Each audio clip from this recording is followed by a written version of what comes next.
사이가 좋지 않던 부부가 있었습니다. 그날도 아니나 다를까 주일날 이렇게 낮에 예배를 드리러 왔다가 이제 마치고 집에 가는데 점심을 뭐 먹느냐 가지고 이렇게 서로 다투게 되었습니다. 그 이제 집에 가서 이렇게 밥도 안 먹고 다투다가 이제 집으로 돌아갔는데 좀 둘이 있기도 뭐하고 해서 그 남편이 아마 아내보다 조금 더 신령했던 것 같아요. 부인이 이제 집에 있고 남편은 저녁 예배 드리겠다라고 해서 성경책을 들고 이제 교회로 가버렸어요. 그런데 웬일인지 그 주일 저녁 예배를 갔다 온 남편이 많이 달라진 거예요. 들어오면서부터 분명히 싸우고 나갔는데 싱글벙글 웃으면서 미소를 짓고 들어옵니다. 평소 아내가 그렇게 사달라고 했던 그 초밥을 이렇게 손에다 쥐고 이렇게 들어오는 겁니다. 그러고 나서는 그 밤늦도록 또 아내도 이렇게 잘 대해주고 격려해주고 이렇게 하는 겁니다. 아내가 기분이 얼마나 좋았겠습니까? 야, 그렇게 기도를 했는데 이 남편이 저녁에 예배를 갔다 오더니 은혜를 받고 눈빛도 달라지고 많이 바뀐 거예요. 당신 오늘 웬일이야? 라고 물었더니 내가 오늘 예배당 가서 목사님 설교에 큰 은혜를 받았어. 나도 이제 변해야 되겠다 생각을 했어. 그렇게 얘기합니다. 아내가 생각해 보니까 참 별일 다 있다. 하나님은 역시 살아계신가 보다. 그렇게 얘기를 하고 잠을 청했습니다. 아침에 남편을 보내고 나서 아무리 생각해도 그냥 있을 수가 없는 거예요. 너무 고맙기도 하고. 그래서 과일 바구니를 하나 사들고 목사님을 찾아갔습니다. 목사님 감사합니다. 어제 설교 듣고 저희 남편이 너무 좋았고 이렇게 많이 바뀌었습니다. 아내는 아무래도 아내를 내 몸같이 사랑하라 이런 설교인 줄 알고 남편에게 고맙다고 했던데 목사님 굉장히 의아하면서 원수를 사랑하라는 말씀이었는데 어떻게 그 말씀을 그렇게 적용할 수 있었는지 목사님이 그 얘기를 듣고 굉장히 의아해했습니다.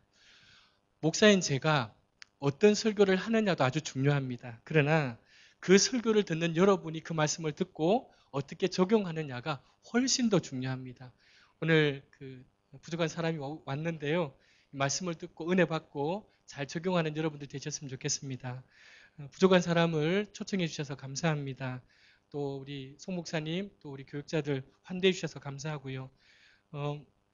제가 이제 그 한국의 국내에서는 가끔 이렇게 뭐 이렇게 제가 아주 유명해서 전문적으로 설교하러 가는 목사는 아닙니다. 그냥 교회를 지키고 교회 목양하는 목사인데 제가 해외에 가끔 이렇게 선교로 단기 선교로 가거나 이럴 때는 왔는데 설교하러는 해외에 처음 나왔어요. 그래서 저도 12시간이 굉장히 길더라고요. 굉장히 당황스럽고 사실은 여러분 여러분 아실지 모르겠지만 제가 대타입니다. 대타. 원래 정해져 있었던 강사가 있었는데 그분이 못하겠다 하는 바람에 저한테 온 거예요. 저도 지금 부랴부랴 이렇게 왔는데 저도 지금 제정신이 아니에요. 사실은 수요일 마치고 목요일 날 가야 되는데 근데 야구에는 대타가 가끔 홈런을 치는 경우가 있습니다. 그래서 저는 그래도 결심하고 뭐 대타는 안타만 쳐도 잘 쳤다 그러거든요. 그냥 그 본전이다 생각하는데 대타로 왔으니까 안타만 쳐도 잘 쳤다는 마음은 있지만 우리 청년들에게 홈런 치고 갈 수 있도록 그렇게 기도해 주시면 좋겠습니다. 최근 불쾌한 일이나 힘겨웠던 일을 얘기해 보라 그러면 사람들은 너무 쉽게 대답을 합니다. 그런 얘기들을 사람들하고 얘기를 들을 때, 야, 우리가 참 상처가 많구나, 상처가 많은 시대를 살아가구나라는 걸 생각하게 됩니다. 그런데 최근에 경험했던 그 중에서 기쁜 일, 행복했던 일들을 떠올려 보라고 하면 거의 사람들이 하나도 말을 하지 못합니다. 근데 생각해 보면 인생이 그렇게 힘겹기만 한 걸까? 그건 아니거든요. 그런데도 우리는 불쾌한 기억, 힘겨웠던 일에 더 많이 반응하며 살아가고 있습니다. 우리의 불행을 내면화한다고 해도 과언이 아닙니다. 인생에서 우리가 맞이하는 다양한 경험 속에서 행복을 걸러내는 간직할 수 있는 여유가 우리에게 사라져 갔습니다. 물론 여기 오클랜드도 마찬가지겠지만 지금 우리 대한민국은 아주 격변기를 지나고 있습니다. 아마 뉴스를 통해서 보신 분들 있겠지만 그리고 그것뿐만 아니라 굉장히 각박하고 여유가 없는 시대를 우리가 지금 살아가고 있습니다. 모래를 걸러내 사금을 얻는 사람들처럼 우리도 때때로는 행복과 감사의 채로 우리 인생을 걸러볼 필요가 있는 겁니다. 우리가 행복을 느끼지 못하는 이유가 뭐가 있을까 생각해 보니까 대부분의 이유는 우리 외로움 때문입니다. 외로움 때문에 행복을 느끼지 못하는 경우가 많이 있습니다. 누군가가 나의 삶을 든든하게 지탱해 주고 있음을 누군가가 내 곁에 있다는 것을 확신하면 우리는 한결 더 비록 각박하고 힘들지만 여유로워질 수 있고 행복해질 수 있지 않나 그런 생각이 듭니다. 오늘 등장하는 바나바, 아마 여러분 신앙생활 하시면서 수도 없이 많이 들었던 이름이고 얘기일 겁니다. 그 이름이 처음 등장하는 곳이 오늘 우리가 읽었던 사도행전 4장입니다. 사도행전 4장 후반부에는 우리가 잘 알고 있듯이 초대교회의 모습이 나와 있습니다. 초대교회의 특징을 한마디로 얘기하면 있는 것과 없는 것을 서로 융통하는 유무상통, 있는 자나 없는 자나 자신의 소유를 모두 내어놓고 필요한 대로 나누어 쓰면서 자기의 소유에 대해서 소유권을 주장하지 않는 것.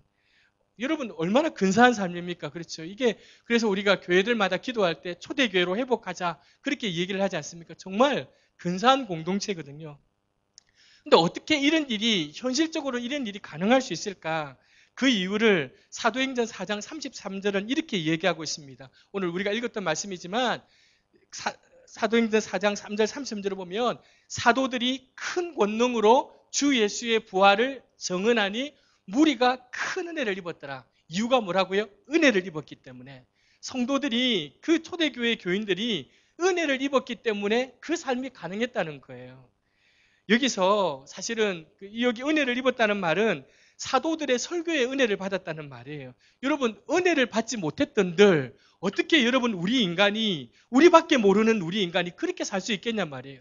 은혜를 받았기 때문에 그게 가능한 겁니다. 여기서 저와 같은 목회자의 역할이 참 중요하고 또 여기 우리 부모님들도 계시고 교회의 리더들도 계신데 역할이 참 중요해요. 그건 뭐냐면 저와 같은 목회자들이 교인들로 하여금 주님의 은혜를 입을 수 있도록 은혜의 통로가 되어야 된다는 거예요. 교인들은 은혜를 받으면 삶이 변화되게 되어 있어요. 은혜를 받지 못해서 그렇지. 그러니까 여러분들도 내가 정말로 그런 삶을 살고 싶다 갈망하는 마음이 있으면 은혜 받기 위해서 갈망하셔야 돼요. 교인들의 삶이 변하지 않는 것은 저와 같은 목회자가 은혜를 입을 수 있도록 은혜의 통로가 되지 못했다는 거. 그리고 우리 교인들도 항상 은혜 받으려는 자세, 은혜 받으려는 갈망이 있어야 된다는 거예요. 여러분 중요한 것은 오늘 사도들로 인하여 은혜를 입은 교인들이 자신의 전 재산을 내어놓고 유무상통의 삶을 산 결과가 어떻게 됐냐면 교인들 중에 경제적으로 궁핍한 사람들이 없었다고 되어 있어요. 꿈 같은 말씀입니다. 위대한 교인들, 여러분 위대한 교회예요. 얼마나 여러분 은혜를 받았으면 그게 가능할까? 그런데 우리가 오늘 성경에 보니까 그처럼 위대한 삶을 살았던 초대교회 교인들은 아무도 이름이 나오지 않아요. 익명으로 처리되어 있어요. 그런데 오늘 말씀해 보니까 단 한 사람만이 기명으로 처리되어 있어요. 모두가 다 그 이름들을 좀 다 써줬으면 좋을 텐데 영광스러웠을 텐데 그 이름들은 다 빠져 있고 오로지 한 사람만 이름이 기명으로 처리되어 있습니다. 그 사람이 누군가 하면 우리가 잘 아는 주인공 바나바입니다. 여러분 왜 모든 사람들이 다 익명으로만 기록되어 있는데 바나바만 이름이 적혀 있을까? 그 이유는 앞으로 이제 우리가 이 사도행전 4장 이후에 바나바가 무슨 일과 어떤 역할을 담당했는지를 살펴보면 우리는 그 해답을 알 수 있습니다. 사도행전 9장에 이르면 우리가 잘 아는 사울이라는 청년이 회심하는 장면이 나옵니다. 사울은 본래 예수 믿는 자들을 돌로 쳐 죽이던 사람 아닙니까? 그러던 사울이 다메섹이라는 곳에서 부활하신 예수님을 만나고 회심을 하게 됩니다. 그리고 그 회심 이후에 이 다메섹에서 자신이 만난 그 주님을 사람들에게 전하기 시작합니다. 얼마나 뜨거웠겠어요, 여러분. 그렇죠? 우리가 여러분 사울이 예수 믿는 사람들 죽이러 다녔는데 그 예수님을 만나고 난 뒤에 그 마음이 얼마나 불같이 뜨거웠겠습니까? 그런데 당황한 사람들이 있어요. 누구냐면 다메섹에 있던 유대인들이었어요. 이 사울이 와가지고 우리랑 꿍짝 맞아가지고 이 다메섹에 있는 그리스도인들을 싹 잡아갔으면 좋겠는데 그것만 기대하고 있었는데 이 사울이 다메섹에서 예수님을 만난 다음에 사람이 변해버린 거예요. 변심을 한 거예요.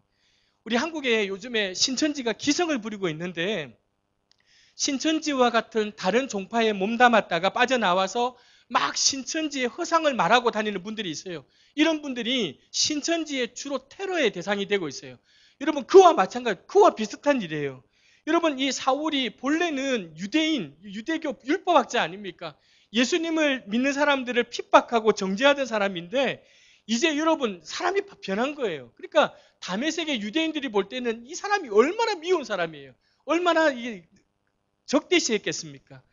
그런데 그때 사울이 그 다메섹에 있는 유대인을 피해가지고 빠져나와서 아라비아 광야로 도망을 갑니다. 가서 3년 동안 그곳에서 머물게 됩니다. 아라비아 광야에서의 3년의 이 사울의 시간들은요, 물론 홀로 경건의 훈련에 임하게 되는 시간이었지만 말이 좋아 경건의 훈련이지 여러분 정말로 외로운 시간이었습니다. 그렇게 3년을 보내고 이제 이 사울이 예루살렘으로 다시 돌아가게 됩니다. 여러분 3년 전에는 대제사장의 공문을 들고 다메섹에 있는 예수 믿는 사람들을 죽이러 가던 이 사울이 3년이 지나서 이제 예루살렘으로 다시 돌아갈 때 그 마음이 감회가 얼마나 새로웠겠습니까? 3년 전에는 눈에 비늘이 씌워져 가지고요, 만물의 허상을 보고 살았던 그 사람이 사울이었어요. 예수 믿는 사람들을 핍박하고 박해하던 진리의 대적자였어요. 자신의 신념을 위해서라면 폭력도 불사하지 않았던 자기 숭배자였던 이 사울이었어요. 그러나 이제 예수님을 만난 다음에 눈에 비늘도 벗겨지고 만물의 실상을 바르게 볼 줄 알게 된 거예요. 이제 주님을 쫓아서 생명의 사람이 되고 이제 그리스도 안의 성도가 되고 영광스러운 주님의 몸된 교회의 일원이 되었어요. 이처럼 새로운 존재로 거듭난 사울이 3년 만에 예루살렘으로 돌아 귀환합니다. 아마 마치 금이 환영하는 듯 그렇게 생각했을 거예요. 그런데 오늘 우리가 두 번째 읽었던 말씀에 보면 그의 예상과는 전혀 맞지 않는 모습이 나옵니다. 9장 26절입니다. 같이 한번 읽도록 하겠습니다. 9장 26절. 사울이 예루살렘에 가서 제자들을 사귀고자 하나 다 두려워하여 그가 제자됨을 3년 만에 예루살렘으로 돌아간 목적이 뭐냐면 예루살렘에 있는 예수 믿는 제자들하고 교제하기 위해서 이제 자기도 이제 그 일원이 되었으니까 그 공동체에 들어가고 싶어서 갔던 거예요. 사귀기 위해서. 여기서 이제 사귄다는 말은 단순히 뭐 우정을 나누는 사이가 아니라 삶을 함께 나누는 그걸 공동체를 위해서 가게 됩니다. 그러나 여러분 갔더니 기대와는 달리 그곳에 있는 제자들이 모두 사울을 두려워하여 그가 제자됨을 믿지 아니하더라라고 되어 있습니다. 여러분 자신을 배교자로 간주하던 유대인들의 불신이라면 어느 정도는 참작할 수 있겠는데 견딜 수 있겠는데 이제 자신이 동력자로 여겼던 이제 교회의 일원이 되고 싶었던 그 제자들로부터의 거부, 제자들로부터의 거절이다 보니까 사울이 얼마나 속이 상했겠어요. 3년 만에 이제 좀 같이 이렇게 공동체에 들어가고 싶었는데 들어가지 못하니까 속이 상했던 거예요. 그런데 사울을 두려워하고 불신하던 예루살렘의 제자들이 사울을 어느덧 받아들일 뿐만 아니라 사울과 함께하는 행동이 26절에 27절을 제외하고 28절 우리 같이 읽겠습니다. 28절 이렇게 나옵니다. 시작. 사울이 제자들과 함께해서 예루살렘에 출입하며 여러분 26절과 28절은 너무나도 상반되어 있어요. 제자들과 사귀고 싶어서 갔더니 제자들이 다 그를 거부해요. 근데 28절에 보니까 사울이 제자들과 함께해서 예루살렘에 출입하고 있었다. 무슨 말이냐면 공동체의 식구가 되었다는 말이에요.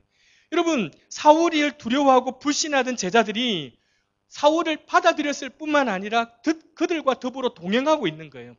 역전이 일어난 거예요. 26절에 비하면 28절은 대역전이 일어난 거예요.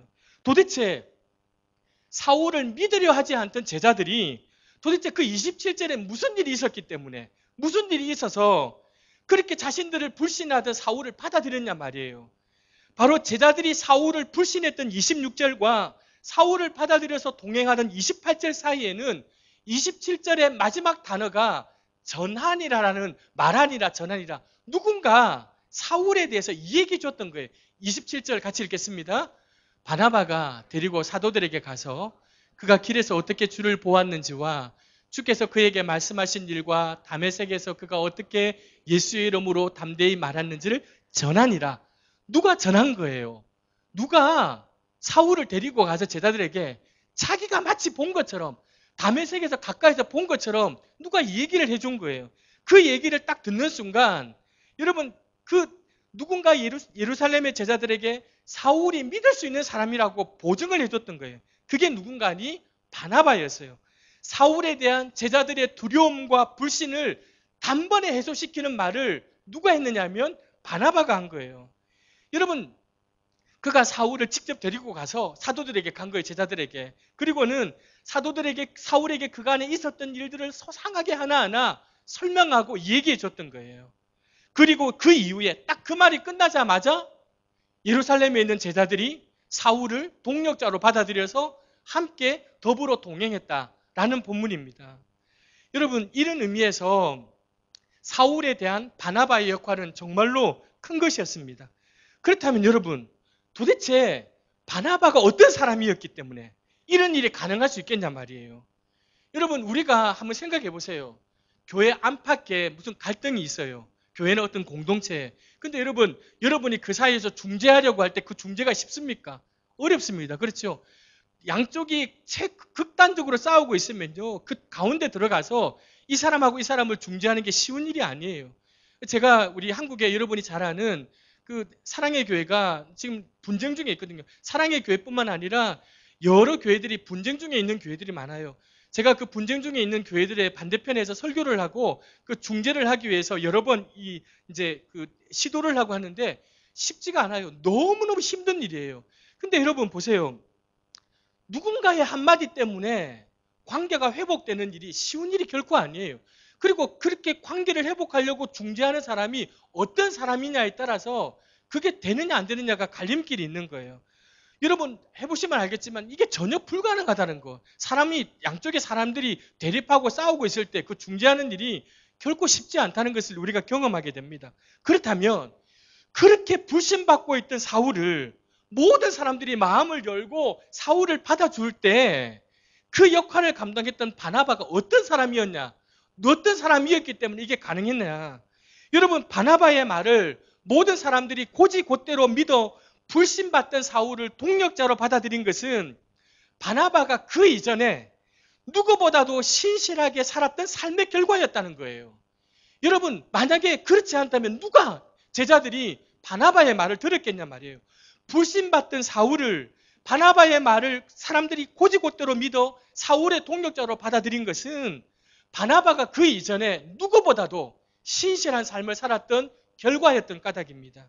여러분, 만약에 바나바 역시 사울처럼 진리를 짓밟던 대적자였다면 그가 저처럼 여러분 10배를 토하면서 얘기한들 사람이 듣겠습니까? 안 듣지요, 여러분. 절대로 듣지 않지요.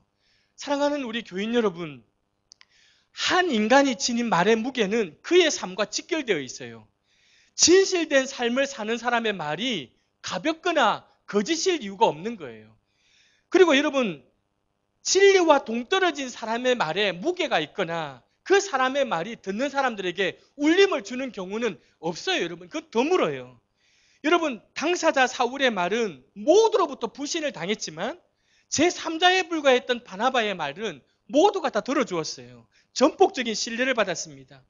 사울의 전력을 알고 있던 사람들이 모두 사울을 멀리하고 불신할 때 사울을 사도들에게 직접 데리고 가서 그가 정말 거듭난 그리스도인이다 라고 말해줬던 사람이 바나바였습니다. 말하자면 사울이 초대교회 공동체의 울타리 안으로 들어올 수 있도록 안내자의 역할을 했던 사람이 바나바입니다. 우리 교회들 사역 보면 바나바 사역이라고 있거든요. 새로운 사람들을 교회에 잘 적응할 수 있도록 도와주는 그런 사역이 있습니다. 그런데 여러분, 그곳에서도 얼마 있지를 못했어요. 다메섹과 마찬가지로 예루살렘에 있던 유대인들이 사울을 죽이고자 모의하고 작당을 하기 시작합니다. 사태의 심각성을 느꼈던 그 예루살렘에 있던 제자들이 이 사울을 피신시키기로 합니다. 근데 어디로 피신시킬까 생각해 보니까 지금 이게 문제가 심각한 거예요. 어디를 간든 이 사울이 살아남을 수 있는 장소가 없는 거예요. 그래서 어디로 보내냐면 고향인 다소로 보내게 됩니다. 그래도 유대 교인들의 공적 1호인 이 사울이 그래도 살아남을 수 있는 것은 고향으로 가는 게 낫겠다 싶어서 바울이 다시 고향으로 돌아갑니다. 여러분, 고향으로 낙향할 때에 바울에게 얼마나 시리에 빠졌겠습니까?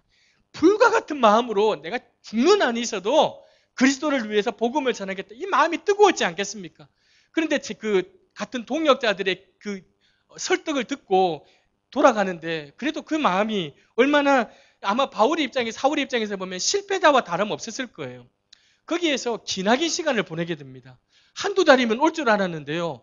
고향인 다소에서 무려 13년을 보내게 됩니다. 여러분, 말이 13년이지 13년 동안 고향에 있는다는 것 자체가 얼마나 힘들겠어요. 그런데 고향인 다소에서 사울이 13년을 홀로 그렇게 있을 때, 하루하루 시리에 찬 하루하루를 보내고 있을 때 사도행전 11장에 보니까 고향인 다소까지 찾아갔던 인물이 있어요. 그게 누구냐면 오늘 본문에 나오는 바나바였어요. 그런데 바나바가 1사차 사도 바울을 만나려고 들린 게 아니었어요. 그 당시 바나바는 예루살렘 교회가 파송한 안디옥의 목사였어요. 근데 여러분, 이 바나바가 왜 다소까지 갔냐면 사울을 데리고 와서, 바울을 데리고 와서 함께 동력하기 위해 가서 데리러 간 거예요. 그러니까 여러분, 그냥 인사치레로 한번 얼굴 보고 싶어서 지나간 게 아니라 데리고 오고 싶어서. 당시 안디옥 교회의 목사였던 바나바가 바울을 데리고 와서 이제 안디옥으로 되돌아가서 동력자로 삼거든요. 여러분, 그뿐 아닙니다. 바울과 함께 최초의 선교 여행을 떠났던 사람 또한 바나바였습니다. 그러고 보면 바울로 하여금 공동체의 일원이 되게 한 것도, 목회자가 되게 한 것도, 선교사가 되게 한 것도 바나바였습니다. 한마디로 말해서 그리스도인들을 돌로 쳐 죽이던 폭도 사울을 사도 바울이 되게끔 인도해 준 사람이 바나바였습니다. 여러분, 바나바가 없었던들 오늘 우리가 보고 있는 이 사울은 존재할 수가 없었습니다.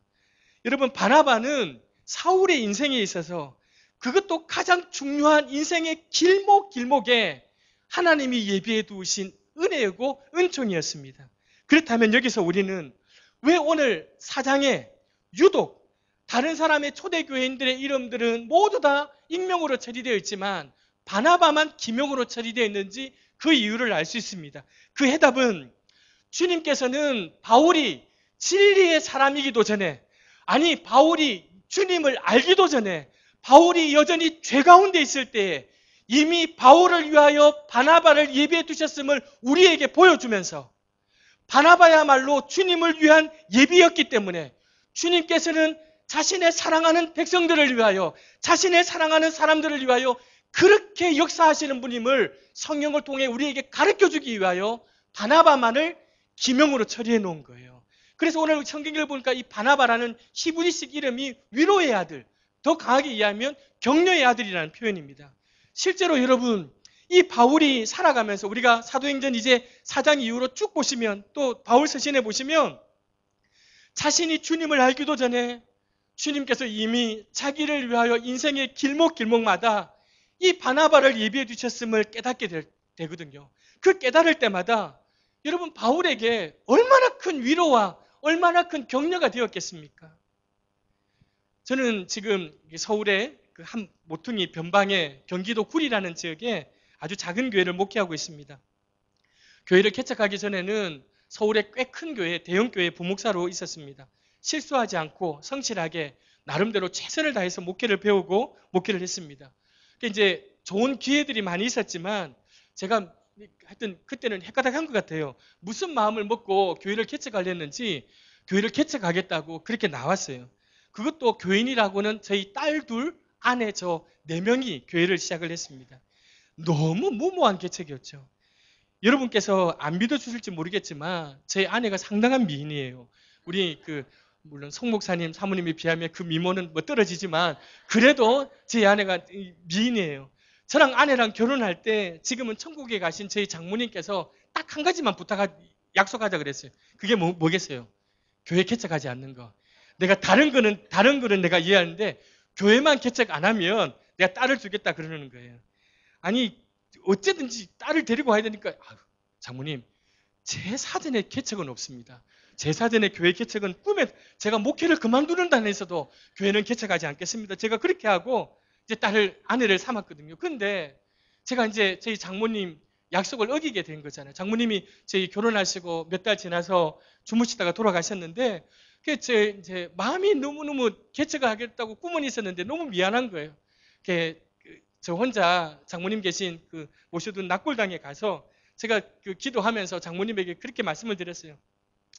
개척교회 목사의 아내이지만 행복하게 하겠다고, 제가 보람 있는 삶을 반드시 보여드리겠다고 제가 그렇게 했어요. 근데 여러분, 교회 개척하면 안 되거든요. 이게 망합니다. 진짜 제가 해보니까요, 이거는 사람이 할 짓이 아니에요. 개척하고요, 여러분. 그 딸 둘 아내 제 4명이 시작했거든요. 사람이 안 모여요, 안 모여.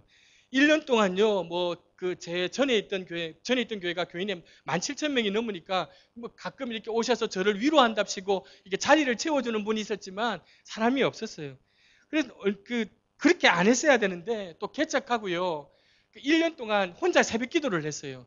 여러분, 주일 낮에도 사람 안 오는데 새벽에 사람이 올 리가 있겠습니까? 문 열어놓고요. 그것도 맨날 설교 준비해가지고 앉아서 기도하고, 아이들이 어렸기 때문에 아내는 집에서 기도하고 그렇게 했어요. 그렇게 기도하고 있는데 어느 날 너무 서러운 거예요. 이게 얼마나 서럽고, 이게 목사로 부름을 받아가지고 이게 언제까지 이렇게 해야 되나 싶은 생각에 막 소름도 북받쳐 오르고, 차라리 그냥 청빙받아 갈 거, 지금이라도 청빙받아 가야지. 그 마음을 막 몇 번이고, 하루에도 새벽기도 할 때마다 몇 번이고 그 마음이 드는 거예요. 어느 날 새벽기도 마치고 문을 딱 잠그고 집으로 걸어가다가 제가 그날 집에 딱 도착하자마자 제 페이스북에 제 쓴 글이 있어요. 짧게 썼는데요. 뭐라고 썼냐면, 아무도 오지 않는다. 그러나 오늘도 성령님은 어김없이 내 곁에 와 있다. 그게 저한테 얼마나 위로가 되는지. 제가 그 집으로 걸어가는 그 짧은 순간에 번뜩였던 생각인데요. 그게 제가 개척하고 5년 동안요. 앞으로도 마찬가지지만 제게 너무나도 위로가 되었어요. 아무도 오지 않는다. 아무도 오지 않는다. 그런데 성령님은 오늘도 어김없이 내 곁에 와 있다. 그러니까 제가 그러면 집에 와서 아멘, 아멘. 그거면 됩니다, 하나님. 다른 거 몰라도 그거면 됩니다. 제 마음에 그런 말이 있어요. 그런데 한 1년이 지나자, 2년 지나자 교인들이 한두 분들 오기 시작하는 거예요. 올해만도 저희 교회는 지나가다 보면 교회가 보이지도 않아요. 근데 저희 교회에 올해만 해도 50여 분의 새가족들이 오고, 지금은 한 150명이 모여가지고 얼마나 재밌고 근사한 공동체가 되어 있는지 몰라요. 그런데 오시는 분들마다 너무 귀한 분들이에요. 제가 우리 송 목사님하고 얘기를 나누면서 송 목사님도 그런 마음이 있는데, 저에게 오시는 분들이 얼마나 귀한 분들인지 몰라요. 저는 큰 교회를 지향하지 않고 200명, 300명 되는 건강한 작은 교회를 지향해서 교회를 개척했는데요. 그런 교회를 조국 교회에 만들려고 발부등을 치니까요. 하나님께서 한 분, 두 분 보내주시는데 얼마나 좋은 분들, 제가 위로가 되고 격려가 되는 분들을 보내주시는지 몰라요. 그분들 보니까요. 제게 보내주신 위로고 격려더라고요. 제가 구리에 처음 이사 갔을 때 바로 저희 앞집에 저희 또래 아이들을 키우는 부모님들이 계셨어요. 막 저희가 이사가 오고 아이들이 같은 아이들이니까 너무 반가워갖고 인사를 하는데, 무슨 일 하시냐고 저희들은 묻더라고요. 그래서 우리 교회 이제 개척하러 왔다니까 혀를 차시면서요. 이 동네는 안 된다고. 우리도 교회 지금 9년 동안 작은 교회 섬기는데 이 동네는 교회가 안 되는 동네라고. 그러면 혀를 차시는 거예요. 근데 그분들이 지금 우리 교회 교인들이 되어 있어요. 그분들이 교회 사고가 나가지고 어디 갈까 하다 우리 교회를 찾아왔어요. 혀를 차시던 그 옆집 가정이 지금 우리 교회 교인이 되어 있어요. 그런 분들뿐만 아니라 한 번, 두 번 찾아오신 분들이 얼마나 귀한 분들이 많은지 몰라요. 사랑하는 여러분, 바나바는 진리를 살아갈 바울을 위해서 미리 예비해 두신 주님의 위로요, 주님의 격려였습니다. 그런데 여러분, 주님께서 바울을 위하여 예비해 두신 바나바가 오늘 본문에 나오는 자연인 바나바 한 사람만이 아니었어요. 실은 여러분, 바울이 가는 곳곳마다 주님께서 예비해 두신 바나바들이 바울을 기다리고 있었습니다. 이처럼 바울을 위하여 바나바의 은총을 미리 예비해 두신 우리 주님께서 바로 우리의 주님이라는 사실이 우리에게 위로가 되고 힘이 되는 거예요. 여러분, 이 시간 한번 생각해 보세요. 여러분과 제가 저의 지난 인생 가운데 하나님께서 여러분과 저의 인생의 길목길목마다 베풀어 주셨던 이 바나바의 은총을, 방금 말씀드렸지만 제게도 제 인생에 수많은 바나바들이 있었어요. 제가 만났던 그 바나바들을 통해 가지고 길이요 진리요 생명이신 예수 그리스도를 만났고요. 제 인생의 길목길목마다 주셨던 그 바나바를 통해서 지금 제가 이 목회의 길을 걸어가고 있어요. 제가 청소년기가 굉장히 불우했는데요. 불우한 청소년기를 보낼 때 저를 아껴주고 사랑해줬던 교회 공동체가 있었어요. 작은 교회 공동체. 크지도 않은 공동체였어요. 저는 지금도 그 작은 교회 공동체를 만난 것이 제 인생에 얼마나 큰 위로가 되었는지 몰라요. 저는 이 오클랜드 광명교회가 우리 자라나는 아이들에게 정말로 그와 같은 교회, 그 아이들이 정말로 힘이 빠지고 아이들이 그 비빌 언덕이 없을 때 그 언덕이 되어주는 교회, 그런 교회가 되면 얼마나 좋겠는가. 제가 그 불우한 청소년기를 보낼 때 만났던 그분들 너무나도 귀한 분들이었어요.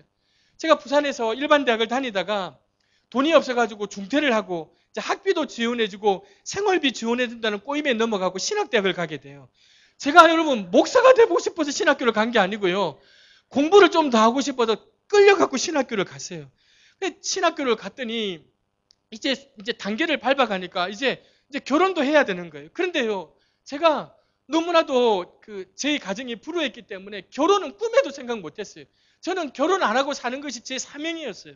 그때 지금의 저희 아내가 저희 손을 잡아주었어요.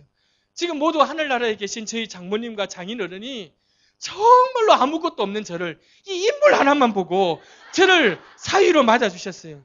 저는 그때요, 제 아내와 저희 가족들이요, 저를 그렇게 사랑해주지 않고 용납해주지 않았던들 결혼을 생각지도 못했고요. 제가 이렇게 목회자의 길을 전혀 갈 수도 없을 정도예요. 그렇다고 해서 제 인생의 여정에 그분들만 계셨느냐? 그렇지 않아요. 제가 이 목회를 하는 동안 수없는 바나바들을 제 인생의 길목길목마다 하나님께서 만나게 해주셨어요.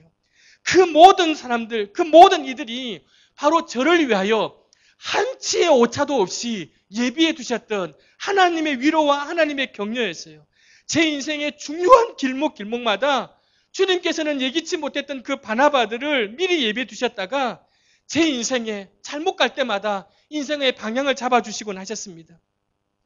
사랑하는 여러분, 주님께서 베푸신 그 놀랍고도 치밀하신 바나바의 은총을 생각할 때 저와 여러분의 마음속에 어찌 주님의 위로와 주님의 격려가 차고 넘치지 않을 수 있겠습니까?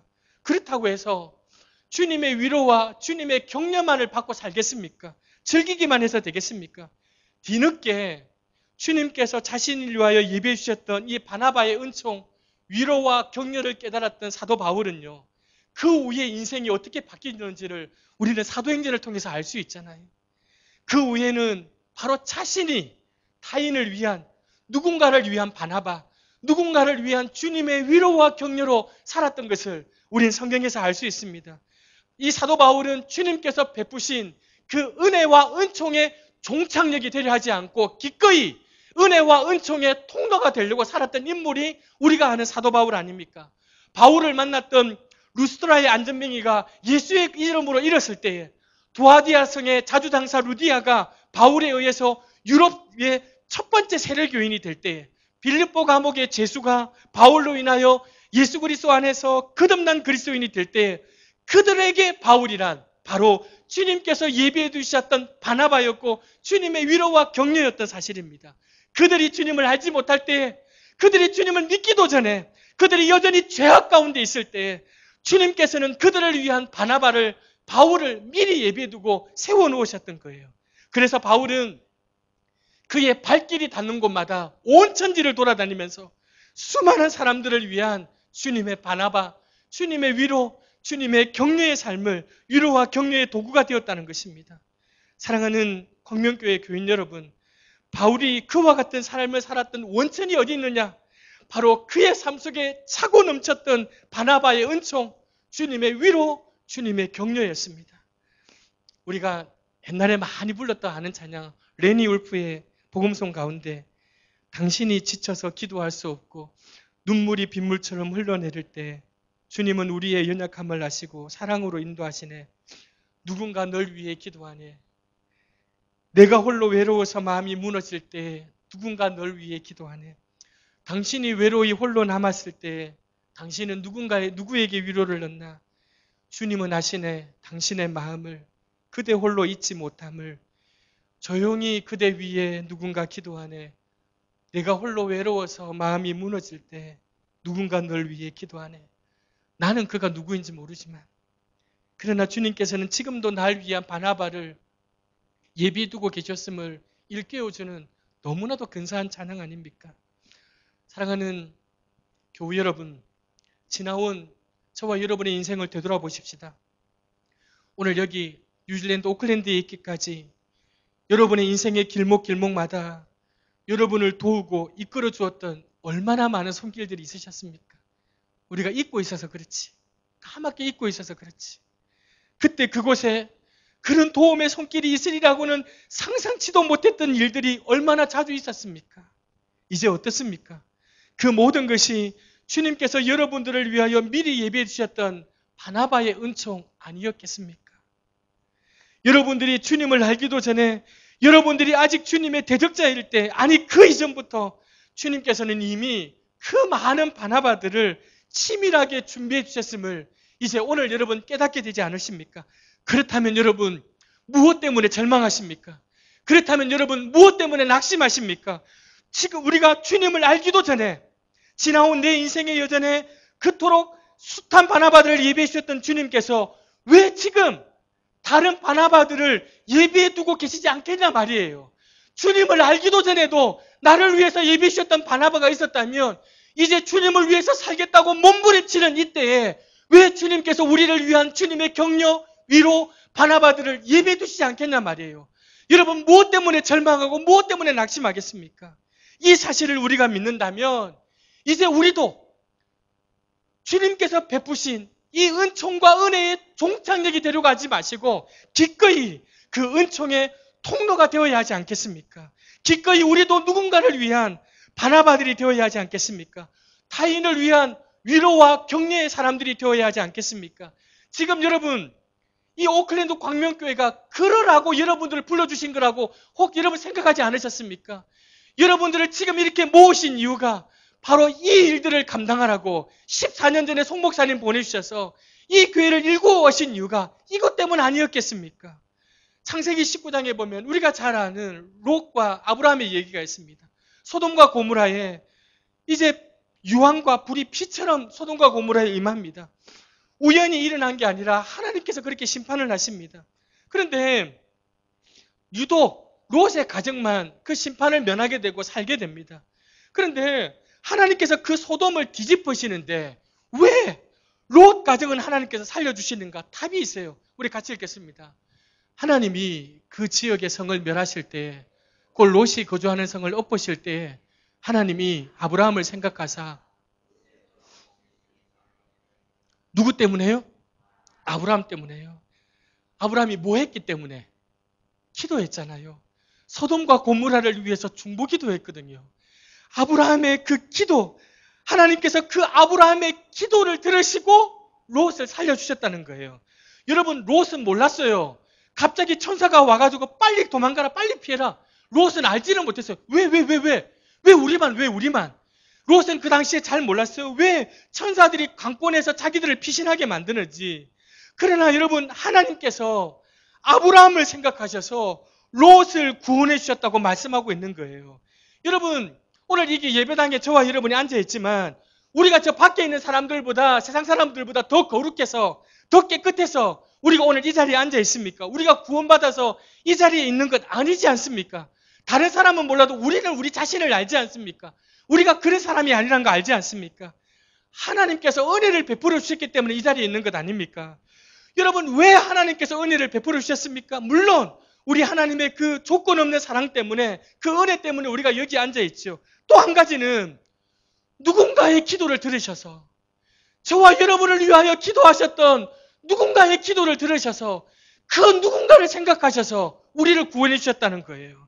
저처럼 형편없는 사람들이 오늘 뉴질랜드까지 와서 여러분들과 함께 이 말씀의 은혜를 나눌 수 있게 되는 것은 저는 잘 모르지만 수많은 사람들이 저를 위해서 기도해 주시는 그 기도를 하나님께서 들으시고 하나님께서 은혜를 베풀어 주신 것이라고 저는 믿고 있습니다.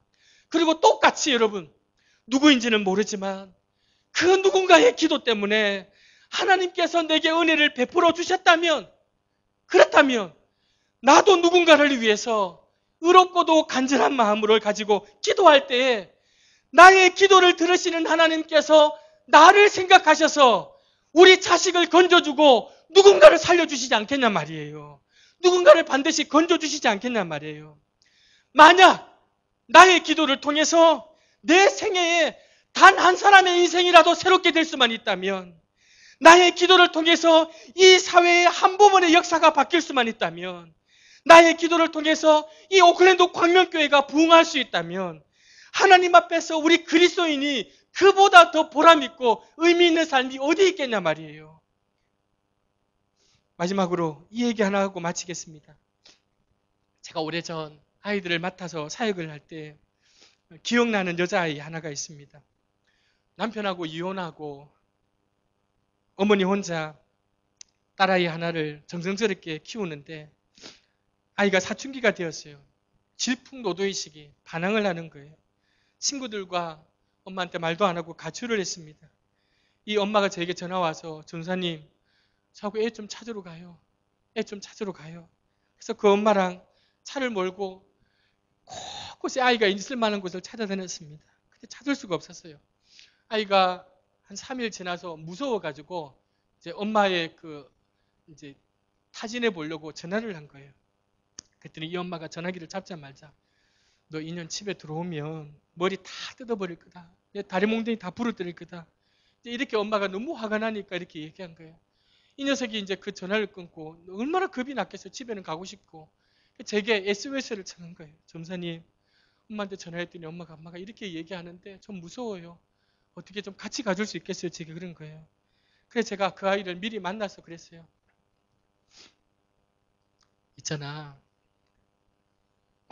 만약에 엄마가 너 집에 들어가서 진짜로 엄마가 너 머리채 뜯고 너 때리더라도 너 엄마 심정 이해해야 된다. 엄마가 며칠 동안 너 때문에 반쯤 죽은 사람이었다. 엄마가 너 없는 3일 동안 아무것도 안 먹었다. 엄마가 정말로 내가 볼 때 너무너무 가슴이 아팠다. 이렇게 하니까 이해가요. 알겠습니다, 전사님. 엄마 때리면 때리는 대로 맞고요. 엄마한테 무조건 잘못했다 할게요.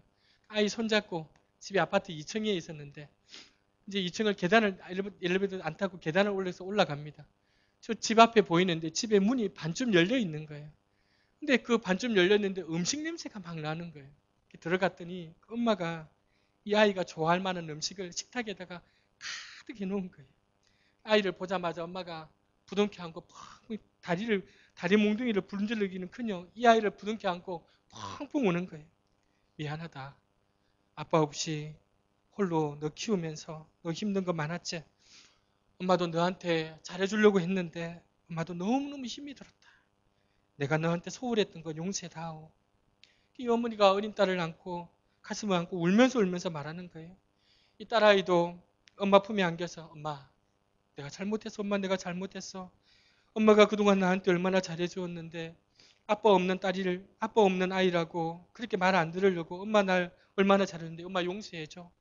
이 두 모녀가 30분 동안 끌어안고 펑펑 울고 있으면서 쌓였던 모든 상처가 다 치유가 되더라고요.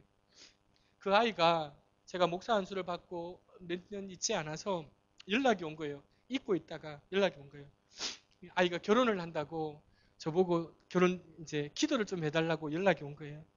제가 결혼식 기도하러 그 현장에 갔어요. 갔는데 그 엄마도 너무나도 반갑게 오랜만에 저를 만나고 이렇게 만났는데 그 녀석이 이제 신부죠. 그 녀석이 저를 이렇게 안으면서 제 귀에다가 이 말을 하는 거예요.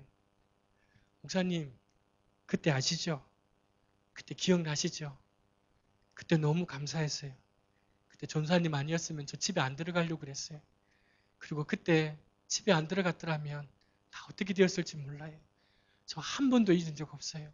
한 번도 잊은 적 없어요. 제가 그 얘기를 듣는데 제 눈에서 눈물이 확 쏟아져요. 저는 잊고 있었어요. 저는 워낙 또 교회 일들이 많은데 그 일들이 주마등처럼 지나가면서 그 아이 말에 그때 저는 잊지 않고 있었어요. 그때 아시죠? 그때 아니었으면 제가 이렇게 못 되었어요. 라고 얘기하는데 제 마음에 울컥하고 눈물이 나는 거예요. 여러분, 우리가 짧은 우리의 한 인생 동안 누군가를 위하여 진정으로 기도하는 참 그리스도인들이 되십시다. 한 사람이라도 더 많은 사람을 위한 바나바가 되려고 열심히 하십시다. 자신의 삶을 온전히 드렸던 사도 바울처럼 우리도 누군가의 위로, 누군가의 격려가 되기 위하여 우리의 남은 인생을 하나님 앞에 드리십시다. 주님께서 베푸시는 그 바나바의 은총을 깨달으시고 그 은총 속에 거하는 자만이 나도 타인을 위한 바나바, 주님의 위로, 주님의 격려가 될 수 있는 것입니다. 타인을 위한 격려와 위로의 바나바가 된다는 것은 우리 자신을 향한 주님의 위로와 격려가 우리 속에 있었기 때문에 가능한 것 아니겠습니까? 사랑하는 광명교회 교인 여러분, 이제 우리 모두 다 우리의 남은 인생을 주님의 위로와 주님의 격려가 되는 누군가의 타인의 누군가를 위해 주님의 위로와 주님의 격려로 살아가시는 여러분들 다 되시기를 주님의 이름으로 축원합니다.